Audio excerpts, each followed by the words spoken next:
మన దేశంలో నాకు బాగా కోపం వచ్చే దరిద్రం ఏంటంటే ఒక డ్రైవింగ్ లైసెన్స్ అప్లై చేసుకోవాలంటే నీకు ప్రాసెస్ ఎవరు చెప్పరు కరెక్ట్ గా. బ్రోకర్ దగ్గరికి వెళ్తే వాడన్నా 3,000 అవుతుందంటే వాడు చేసేస్తాడు. అవును. ఒకటి ఏదైనా నీకు ఆన్లైన్ లో ఒక వెబ్సైట్ లో నువ్వు చేసుకోవాలంటే తెలియదు, ఎక్కడికి పోవాలి, మీ సేవకి వెళ్ళిపోండి అంతే. నువ్వు బీటెక్ చదివి ఉంటావు, మీ సేవలో చేసేటోడు ఇంటర్ చదివి ఉంటాడు, నువ్వు వెళ్ళి వార్త పని చేయించుకుంటావు.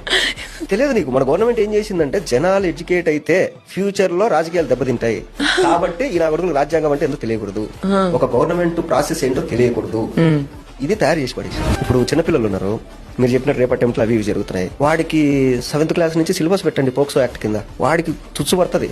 అరే మనం వెళ్ళి పొరపాటున ఒక అమ్మాయిని గెలిపితే మనం 7 years జైలు వేస్తారంటరా అని ఒక భయం వాడికి ఏర్పడితే వాడు ఎందుకు వెళ్తాడు? నువ్వు ఎప్పుడు చేస్తున్నావు? వాడికి ఏమీ తెలియకుండా వాడు తప్పు చేసినప్పుడు తీసుకొచ్చి వాడి మీద సెక్షన్ 320 సెక్షన్ 240 అని చెప్తే వాడికి ఆ సెక్షన్ కూడా తెలియకుండా నువ్వు తీసుకెళ్లి జైలు వేసేస్తావు. వాడు ఆ తప్పు చేసిన తర్వాత సెక్షన్ గురించి చేసిన తెలుస్తుంది. తర్వాత నువ్వు ఎడ్యుకేట్ చేస్తున్నావు. అంటే మన వాళ్ళు ఎట్టుంటారంటే చనిపోయిన తర్వాత భగవద్గీత తినిపించినట్టు చచ్చిపోయిన శవానికి వాడు తప్పు చేసిన తర్వాత నువ్వు సెక్షన్ ఎక్స్ప్లెయిన్ చేస్తున్నావు. వాడికి తప్పు చేయకముందు నువ్వు సెక్షన్ లో చెప్తే వాడు తప్పెందుకు చేస్తాడు?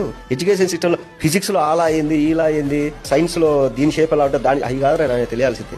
మన కాన్స్టిట్యూషన్ ఏంది, రేపు మనం ఏదైనా తప్పు చేస్తే మనం ఎలా రియాక్ట్ అవ్వాలి, లేదా మన మీద ఏమైనా జరిగితే మనం ఎలా కంప్లైంట్ ఇచ్చుకోవాలి, మన ఫ్యూచర్ లో మనం అసలు ఏం తింటే బాగుపడతాం, మన హెల్త్ బాగుండాలంటే మనం ఇది కదా ఎడ్యుకేషన్ అంటే. నువ్వు ఏదేదో సోది పనికిరాందంతా చెప్పి ఆ సబ్జెక్ట్ లో పేర్లు కూడా గుర్తుండవు ఎవరికే కానీ. అంటే కరెక్ట్ ఎడ్యుకేషన్ లేక ఇలాంటివన్నీ జరుగుతాయి. ఎడ్యుకేషన్ లో ఇవి పెట్టాలి, ఇవన్నీ ఉండాలి. నేను చిన్నప్పటి నుంచి ఫిజిక్స్ చదువుకున్నాను. ఏ ఫిజిక్స్ లో మీరు నేను ఫాలో అవుతాం?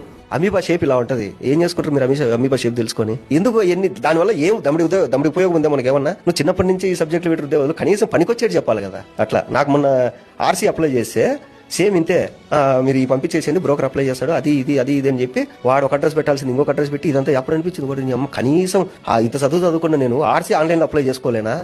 ఇంత దరిద్రంగా తయారు చేశారు కదా మన ఎడ్యుకేషన్ సిస్టమ్ నన్ను అనిపిస్తుంది.